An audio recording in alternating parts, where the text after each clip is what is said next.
Varicose veins కి సరైన చికిత్స కోసం సంప్రదించండి ఎవిస్ హాస్పిటల్.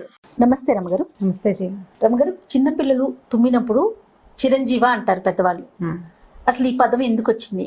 దీని వెనుక ఏదైనా అంటే సైంటిఫిక్ గా ఏమన్నా రీజన్స్ ఉన్నాయా, లేకుంటే మన సాంప్రదాయం ప్రకారం అలా అంటున్నారా? మన ప్రతి సాంప్రదాయానికి కూడా ఒక సైంటిఫిక్ రీజన్ ఉంటుంది. రెండు లింకప్ అయితేనే మనం మాట్లాడుతాం, మనం చేస్తూ ఉంటాం కదా. అసలు ఈ చిరంజీవ అన్న పదానికి ఏంటి, ఏమన్నా ఉందా? చిరంజీవని ఎందుకంటారంటే తుమ్మినప్పుడు హార్ట్ ఆగిపోతుంది జయ. మనకి తుమ్ము వచ్చినప్పుడు హార్ట్ కొన్ని ఫ్రాక్షన్ ఆఫ్ సెకండ్స్ లో హార్ట్ ఆగి మళ్ళీ స్టార్ట్ అవుతుంది.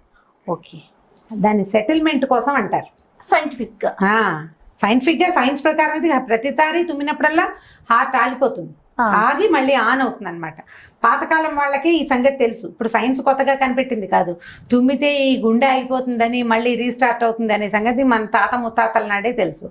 ఈ చిరంజీవ అని ఎందుకంటారంటే ఎక్కువ కాలం బ్రతికుండాలి, ఎక్కువ కాలం జీవించాలి అని చెప్పటం. మామూలుగా మనం చిరంజీవిగా వర్ధీలు అంటామా? చిరంజీవి అంటే సినిమా యాక్టర్ చిరంజీవి అనుకోవడానికి వీళ్ళేది. వి అనరు, చిరంజీవ అంటారు.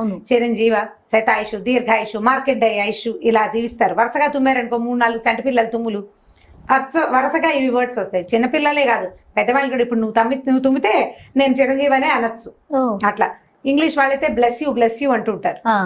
ఆ బ్లెస్సింగ్ ఎందుకంటే ఈ గుండె ఒక్కసారి ఆగిపోతుంది, ప్రాణం ఆగి మళ్ళీ అవుతుంది కాబట్టి ఇలా అంటారు. అయితే మనకి చిరంజీవులు బోల్డ్ మంది ఉన్నారు, చాలా మంది ఉన్నారు.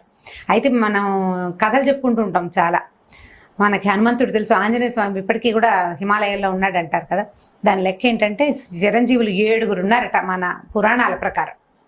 ఈ 7 చిరంజీవుల్ని తలుచుకుంటూ ఉంటే ఎక్కువ కాలం, అంటే మనం వాళ్ళంత దీర్ఘకాలం కాకపోయినా చిరంజీవి అంటే ఎన్ని వేల సంవత్సరాలు బతకాలని కాదు కదా.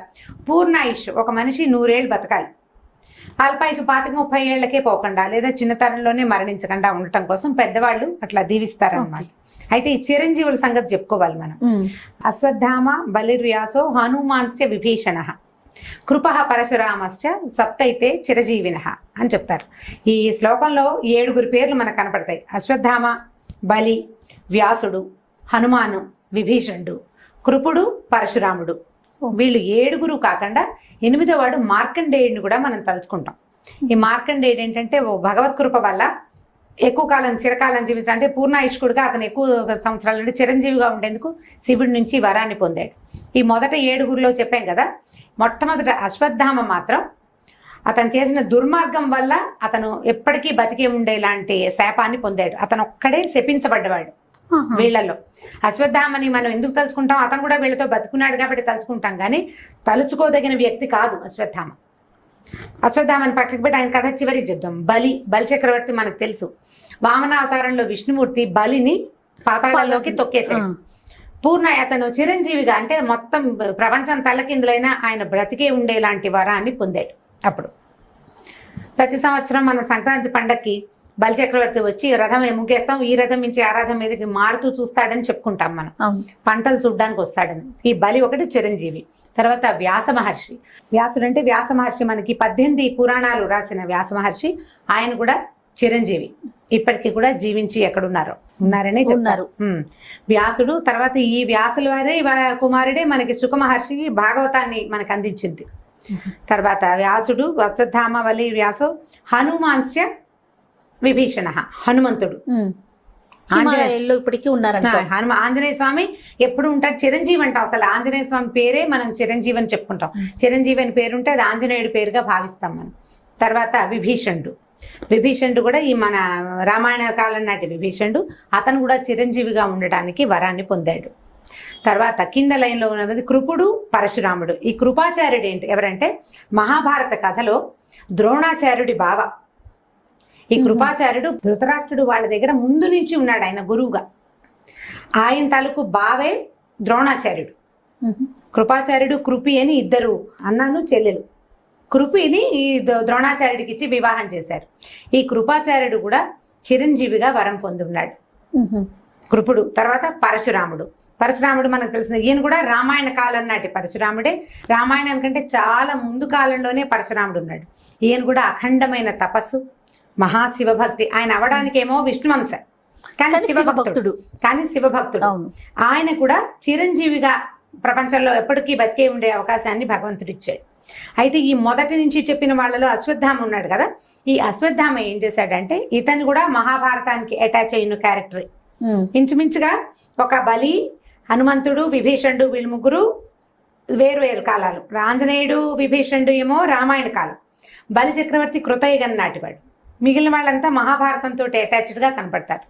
అశ్వత్థామ యుద్ధ పరిసమాప్త కాలంలో కురుక్షేత్రం చివరికి వచ్చేసరికి మన దుర్యోధనుడు ప్రాయోపవేశం చేయడానికి తయారైపోతాడు. ఒక మడుగులో దాక్కుంటాడు. నేను ఇంక యుద్ధం చేయను, మా వాళ్ళంతా పోయారని దుఃఖపడుతున్న తన రాజును చూసి పాండవుల్ని సర్వనాశనం చేస్తానని, అపాండవం అవ్వాలని ఒక దీన్ని వదిలిపెట్టాడు, ఒక బాణాన్ని.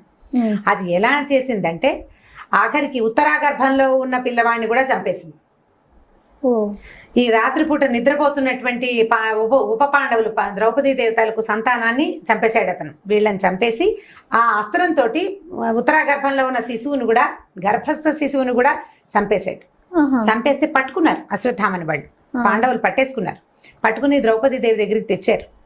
ఇట్లా చేశాడు వీడు, ఇతను నువ్వు చెప్పు, నీ పిల్లలు చచ్చిపోయారు, నువ్వు చెప్తే ఏదైనా చేస్తామన్నారు. ఈవిడ వద్దు, వదిలిపెట్టేసేయండి అంటే కృష్ణుడు పక్కనే ఉన్నాడు కదా యుద్ధంలో. ఆయన ఏం చేశాడంటే ఈయన తల మీద ఒక మణితోటి పుట్టాడట అశ్వత్థామ, పుట్టుకతోటి. ఆ మణి తీయించేశాడు. తీయించేసి నువ్వు చేసిన ఈ శిశుహంత అయ్యావు, నువ్వు ఈ పిల్లల్ని చంపినందుకు ఒంటి నిండా పుళ్ళు, వ్రణాలు, దుర్వాసనతోటి నువ్వు చిరకాలం బతికే ఉంటావు, నీకు మరణం లేదు, నువ్వెవరికి సంతోషపెట్టవు, నువ్వెవరికి ఏ వరాలు ఇవ్వలేవు, శాపగ్రస్తుడు అయ్యి చిరకాలం బతికుండమని కృష్ణుడు ఆయన్ని వదిలిపెట్టేశాడట. అశ్వత్థామ దగ్గరకు వస్తే దుర్వాసన వస్తుందని చెప్తారు. గాల్లో ఇంచి ఉండుండి వాసన వస్తే అశ్వత్థామ చిన్నప్పుడు వినేవాళ్ళం. తర్వాత కాలంలో అలా మాటలు చెప్పే పెద్దవాళ్ళు ఎవరు లేరు, మనకు తెలియదు. ఆయన ఇక్కడ ఎక్కడో తిరుగుతున్నాడు అనుకునేవాళ్ళు. బాగా చిన్నతనంలో నాకు ఒక 5-6 ఏళ్ళ వయసప్పుడు మా ఇంటికి చాలా ముసలి తాతగారు ఒక ఆయన వచ్చారు, పెద్దవారు. ఆయన చెప్పారు ఈ కథ. అశ్వత్థామ పుళ్ళు వ్రణాలతోటి తిరుగుతాడు, ఎందుకంటే అతనికి మరణం లేదు, అతను భరించాలి, ఎందుకంటే అతను చేసిన పని తప్పు. అతను ఒక్కడే శాపగ్రస్తుడు వీళ్ళల్లో. మిగిలిన వాళ్ళందరూ వాళ్ళ తాలూకు భగవద్భక్తికి, వాళ్ళు చేసిన అద్భుతమైన కార్యాల వల్లే వాళ్ళకి అలాంటి లభించిన చిరంజీవులుగా ఉండడానికి. వీళ్ళతో పాటు మార్కండేయుడు కథ ఒకటి చెప్తాం. ఈ మార్కండేయుడు ఏంటంటే వాళ్ళ నాన్నగారు ఒక కుమారుడు కావాలని కోరుకుని, వాడు చిన్న వయసులో చనిపోయినా పర్వాలేదు, సంతానం లేక బాధపడుతూ ప్రార్థించారు. అప్పుడు ఈ తొందరగా మరణించే అల్పాయుష్కుడైన ఒక కుమారుడిని భగవంతుడు దయచేశాడు ఆయనకి. ఈ పిల్లాడు ఏమైంది, యముడు వచ్చి తీసుకుపోవాలి. సరిగా అతను వచ్చి ఈయన్ని పాసం వేసే టైంకి ఈయన శివలింగాన్ని పట్టుకుని ఉన్నట్ట పిల్లవాడు.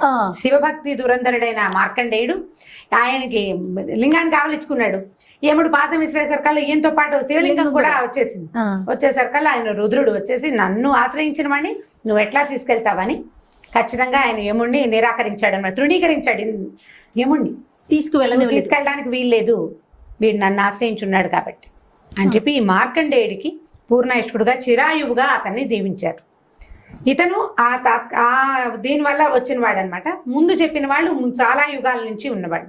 సో ఈ 7గురిని ప్లస్ మార్కండేయుడిని తలుచుకుంటే, ఈ కథలు తెలుసుకుని ఎప్పుడైనా వీళ్ళ పేర్లు తలుచుకుంటూ ఉంటే మనకి అనారోగ్యాలు అవి లేనటువంటి పూర్ణాయుష్కు లభిస్తుందని పెద్దవాళ్ళు చెప్తారు. మనం చిరంజీవ అనుకున్నప్పుడు మార్కండేయ ఇంత కథ ఉంది. చిరంజీవి అంటారు. చిరంజీవి అని ఇప్పుడు 5-6 సార్లు తుమ్మితే దీర్ఘాయుషు, శతాయుషు, మార్కండేయ ఆయుషు అని చెప్తారనమాట. ఈ మార్కండేయుని తలుచుకోవటం వల్ల కూడా ఇలా పూర్ణాయుష్కులు అవుతారు పిల్లలని పెద్దవాళ్ళ ఉద్దేశం. చాలా బాగుంది, తెలియని విషయం ఈ రోజు మేమంతా తెలుసుకోగలుగుతాం. అంటే ఇప్పుడు దీన్ని ఈ శ్లోకం కోసం నెట్లో మీరు ట్రై చేస్తే చక్కగా శ్లోకం దొరుకుతుంది. శ్లోకాన్ని కనుక రాసుకుని చక్కగా చదువుకోగలిగితే రెగ్యులర్ గా చదవటం, పిల్లలకి చదివి నేర్పించడం అవి చేస్తే బాగుంటుంది. ఇవన్నీ పాత పద్ధతులు కదా జయ. చిన్నప్పుడు వానలు పిడుగులు పడుతుంటే అర్జున ఫల్గుణ అని అర్జునుడి పేర్లు చెప్పుకోమని వాళ్ళు 10 పేర్లు, అట్లాంటివి అన్ని పాతవి కదా. అవి అలవాట్లు మనం ఉంచుకున్నాం అనుకోండి, పిల్లలకి తెలుస్తాయి, తర్వాత తరాలకు వెళ్తాయి. మనం దీన్ని కూడా సంస్కృతి సాంప్రదాయాలు కదా రమ్మగారు, ఒకరి ద్వారా ఒకరికి వెళ్ళాలి. తల్లులకు తెలిస్తే కదా పిల్లలకి చెప్పేది. ఈ శ్లోకం అమ్మకు వచ్చు అనుకోండి, పిల్లడికి నేర్పిస్తుంది. ఎప్పుడో సందర్భం వచ్చినప్పుడు వీళ్ళెవరు వాళ్ళెవరు అంటే కథ చెప్తాం మనం. మీలాంటి వారి వల్ల మా లాంటి వారందరూ తెలుసుకునే అవకాశం మాకు దక్కుతుంది అనుకోవాలి ఒక రకంగా. ఈ శ్లోకం ట్రై చేయండి, ఖచ్చితంగా చక్కగా నేర్చుకుంటే పిల్లలకి చెప్పడానికి కూడా మంచిది. తప్పకుండా రమ్మగారు. నమస్తే రమ్మగారు. నమస్తే. ఈ వీడియో కనుక మీకు నచ్చినట్లయితే లైక్ చేయండి, షేర్ చేయండి. మరిన్ని వీడియోస్ కోసం